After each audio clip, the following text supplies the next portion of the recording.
अपने पिछले 10 साल के कैरियर में तकरीबन 5,000 से ज़्यादा ग्रेजुएट्स और प्रोफेशनल्स को पढ़ाने के बाद मैंने उनमें एक ऐसी गलती नोट की है कि उनमें से मेजॉरिटी को एक एवरेज और स्ट्रगलिंग लाइफ में फंसाई रखेगी, यहां तक कि उनको पता ही नहीं चलेगा कि वो कब 40 की एज को क्रॉस कर गए। और वो गलती ये है कि चूंकि मैंने अब ग्रेजुएशन कर ली है तो बस अब थोड़े ही अरसे में मेरी एक बड़ी शानदार ज़बरदस्त किस्म की लाइफ शुरू हो जाएगी, बस अगर मुझे एक अच्छी सी जॉब मिल जाए। ऐसा नहीं होगा, क्योंकि अनफॉर्चुनेटली ये एक ऐसी कॉमन गलती है जिसने हमारी जनरेशन में से भी मेजॉरिटी को, जो ऑब्वियसली अब 40 प्लस के हैं, इसी एवरेज और स्ट्रगलिंग लाइफ में फंसाए रखा। और अगर आप आज इस लाइफ पैटर्न को नहीं तोड़ते हो ना, तो आपकी जिंदगी के गोल्डन ईयर इसी में जाया हो जाएंगे और आपको पता भी नहीं चलेगा कि आप 40 की एज को क्रॉस कर जाओगे। मैं यहाँ पर किसी एजुकेशन सिस्टम या जॉब के अगेंस्ट बात करने नहीं जा रहा, मैं यहाँ पर अप्रोच की बात करने जा रहा हूँ। एक ऐसी अप्रोच की जो इस लाइफ पैटर्न को तोड़ने के लिए बहुत जरूरी है। क्योंकि देखो, 24 या 25 की एज में तो आप ग्रेजुएट होकर निकलते हो और फिर एक नई जॉब ढूंढते हो, उसके साथ सेटल होते, कब आप 30 के हो जाओगे आपको इसका अंदाजा भी नहीं होगा। फिर जब आपके पेरेंट्स आपकी शादी करके आपको सेटल करेंगे ना, फिर उन नई लाइफ के साथ, उसकी नई रिस्पॉन्सिबिलिटी के साथ कब आप 40 क्रॉस करोगे आपको इसका अंदाजा ही नहीं होगा। अंदाजा सिर्फ एक बात का होगा कि जिस कैरियर के लिए, जिस जॉब के लिए आपने इतनी स्ट्रगल की, जिसके लिए आपने इतनी मेहनत की, वो या तो सिक्योर नहीं थी या फिर वो आपको वो लाइफ दे ही नहीं सकी जिसके बारे में आज आप सोच रहे हो। वो ऐसी सेविंग ही नहीं दे सकी जिससे आप अपने लिए कुछ ऐसा बिल्ड कर सको कि इस स्ट्रगल की और एवरेज लाइफ से ऊपर उठ के जिंदगी जी सको। इसलिए मैं ये चाहता हूं कि कम से कम आप इस रैट रेस का हिस्सा ना बनो। और जो मैं 5 ऐसी चीजें बताने जा रहा हूं जो इस अप्रोच को बदलने के लिए बहुत जरूरी हैं, वो खुद भी सीखो और अपनी फैमिली में, अपने फ्रेंड्स के अंदर जो भी आज ग्रेजुएट करके इसी पुरानी अप्रोच के साथ अपनी लाइफ को शुरू करने जा रहे हो, उनके साथ जरूर शेयर करो। क्योंकि अगर आज आप इस अप्रोच को अप्लाई नहीं करते हो ना, तो आपको नहीं पता चलेगा कि कब आप 40 की एज क्रॉस कर जाओगे।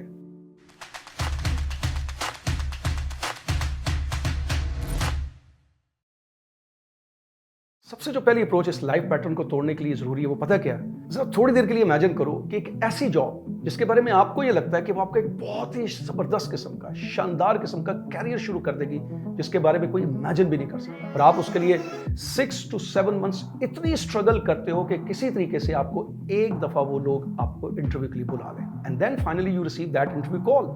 लेकिन जब आप इंटरव्यू के लिए पहुंचते हो तो आपको पता चलता है कि जो आपका बॉस है वो किसी बिजनेस टूर के लिए अगले 2 माह के लिए वहां पर अवेलेबल नहीं होगा, एंड ही वांट्स कि आप अपने आप को, आपके पास 2 मिनट हैं, ऐसे प्रेजेंट करो कि आपके बारे में वो कोई फैसला कर सके। और जैसे ही आप उसके सामने जाते हो, you go blank, absolutely blank. आपको समझ ही नहीं आती कि उसके सामने उन 2 मिनटों में आप खुद को कैसे प्रेजेंट करोगे। And this is the problem जो मैं थाउजेंड्स ऑफ ग्रेजुएट्स पे नोट कर चुका हूँ। वो जब मैं उनसे कहता हूँ कि एक जुमले में जरा अपने बारे में मुझे बताएं, कुछ ऐसा एक्सप्लेन करें कि मैं कन्विंस हो जाऊँ कि they are very talented, they are unable to define themselves in one single sentence. Just imagine करो कि ये जो भी आपकी डिग्री है, जो भी आपकी एबिलिटीज हैं, स्किल्स हैं, नॉलेज है, वो किस काम का है अगर आप खुद को प्रेजेंट करना नहीं जानते, खुद को एक वैल्यूएबल प्रोडक्ट के तौर पर बेचना नहीं जानते, you don't know the art of selling, तो वो आपको जॉब पे क्यों रखेगा? दिस इज द रीजन बहुत से जो ग्रेजुएट्स हैं उनको एक शानदार जॉब कभी भी नहीं मिल पाती और उनको एक एवरेज जॉब के ऊपर गुजारा करना पड़ता है और उनकी जिंदगी इसी स्ट्रगल में गुजर जाती है।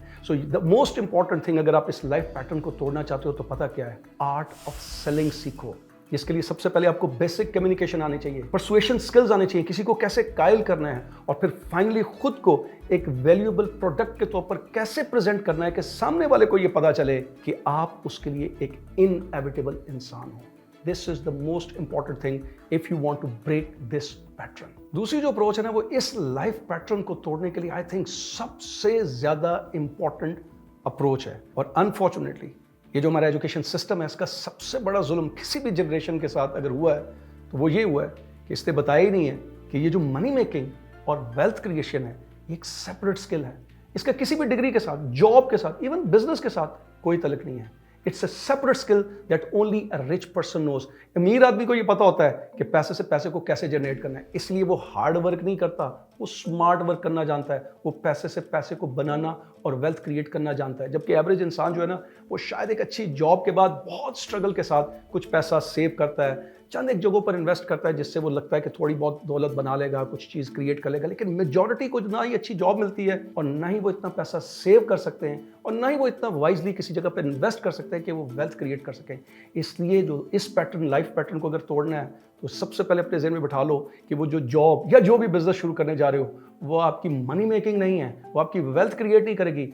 You need to learn the art of money making and wealth creation. और ये दोनों चीजें तो तब आएंगी ना जब आपको खुद से सोचना आएगा, खुद से इंडिपेंडेंट थिंकिंग करनी आएगी। और एजुकेशन सिस्टम का दूसरा बड़ा जुल्म पता क्या हुआ? उस एजुकेशन सिस्टम ने तो आपको कॉपी करना सिखाया, मेमोराइज करना सिखाया, फॉलो करना सिखाया। जो टीचर कह रहा है बस उसी को फॉलो करो, जो उस किताब में लिखा है बस वही ऑथेंटिक है, उसी को एग्जाम में रिप्रोड्यूस कर रहा है। वो याद है ना इंडियन फिल्म थ्री इडियट्स, उसमें एक टीचर स्टूडेंट से कहता है कि what is the definition of machine, और स्टूडेंट कहता है कि the machine that reduces human effort, और टीचर उसको क्लास से बाहर निकाल देता है। ये कहकर कि क्या तुम एग्जाम में ये प्रोड्यूस करोगे? मशीन का डेफिनेशन बोलो। A machine is anything that reduces human effort, sir. Will you please elaborate? हर वो चीज़ जो इंसान का काम आसान करे या वक्त बचाए, वो मशीन है सर। डेफिनेशन क्या है? सर वही तो बता रहा हूँ सर। एग्जाम में यही सब लिखोगे? लेकिन सर मतलब भी तो समझ में आना चाहिए, ऐसे किताबी डेफिनेशन रट के क्या फ़ायदा। किताब में यही डेफिनेशन है, और अगर आपको पास होना हो तो आप यही लिखेंगे। दिस इज द रीजन कि जो कंपैटिटिव एग्जाम में मैं देखता हूँ अक्सर स्टूडेंट्स आते हैं ना, ग्रेजुएट्स, उनको सवाल ही नहीं समझना आता। वो प्रॉब्लम को ओल्ड मेथड से सॉल्व करने की कोशिश करते हैं। वो प्रॉब्लम को कैसे समझना है, out of the box thinking कैसे करनी है, ट्रेडिशनल मेथड्स को कैसे चैलेंज करना है, वो करना जानते ही नहीं है। जबकि ये जो लाइफ है ना, इसमें आउट ऑफ द सिलेबस सारी चीजें आती हैं। यहाँ पर आपको प्रॉब्लम को खुद समझना पड़ता है। कोई गाइड बुक नहीं है, प्रॉब्लम का कोई एक फिक्स सोल्यूशन नहीं है, उसके कई सोल्यूशंस होते हैं। कई दफा डिफरेंट एंगल से प्रॉब्लम को देखना पड़ता है, कई दफा नाकाम होना पड़ता है।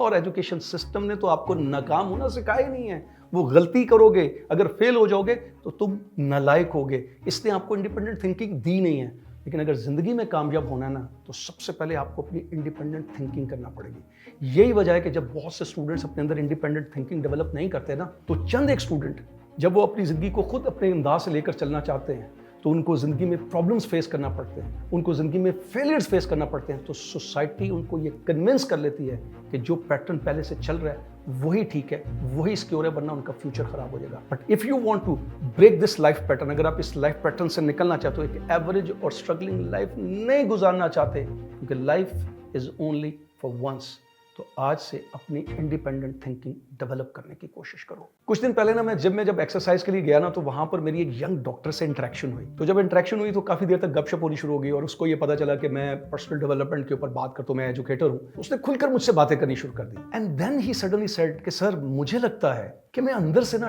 डॉक्टर नहीं हूँ, मैं अंदर से एक बिजनेसमैन हूँ, एक एंटरप्रेन्योर हूँ। लेकिन चूंकि पेरेंट्स ने मजबूर किया था कि डॉक्टर बनना है, तो मैं डॉक्टर तो बन गया, लेकिन मैं आज तक खुद को सही डॉक्टर के तौर पर नहीं देख सका। मैं आज भी अपने आप को एक बिजनेसमैन समझता हूँ, और मुझे लगता है कि मैं किसी तरीके से अगर मुझे मौका मिल जाए तो मैं अपने पेरेंट्स को कहीं कन्विंस कर पाऊँ कि मुझे मेडिसिन की फील्ड में नहीं रहना है, मुझे एक बिजनेस करना है, मुझे एंटरप्रेन्योर करना है, तो मुझे कोई तरीका बताएं। सो जब वो ये बात कर रहा था तो मैं ये सोचने लग पड़ा कि हमारे पास जितने भी ग्रेजुएट्स आते हैं ना, वो इसी तरीके से अपने ऊपर कुछ फिक्स्ड किस्म की आइडेंटिटीज निकाल लेते हैं। ये जो भी आपकी इंडिपेंडेंट थिंकिंग नहीं होती ना, उसकी सबसे बड़ी वजह ये है कि जो भी आइडेंटिटी आपके ऊपर इम्पोज कर दी गई है सोसाइटी की तरफ से, आपने उसको अपनी हकीकत मान लिया। दैट इज द रीजन कि आपके अंदर कॉन्फिडेंस नहीं है। दैट इज द रीजन बहुत से ग्रेजुएट्स के अंदर वो सेल्फ रिस्पेक्ट नहीं होती। दैट इज द रीजन कि बहुत से जो ग्रेजुएट्स हैं वो कॉम्प्लेक्सेस का शिकार रहते हैं। वो अपने सामने इतनी लिमिट्स बना लेते हैं कि सामने पड़ी हुई अपॉर्चुनिटीज उनको नजर नहीं आती। If you want to break this pattern, अगर आप इस पैटर्न को तोड़ना चाहते हो और एक एवरेज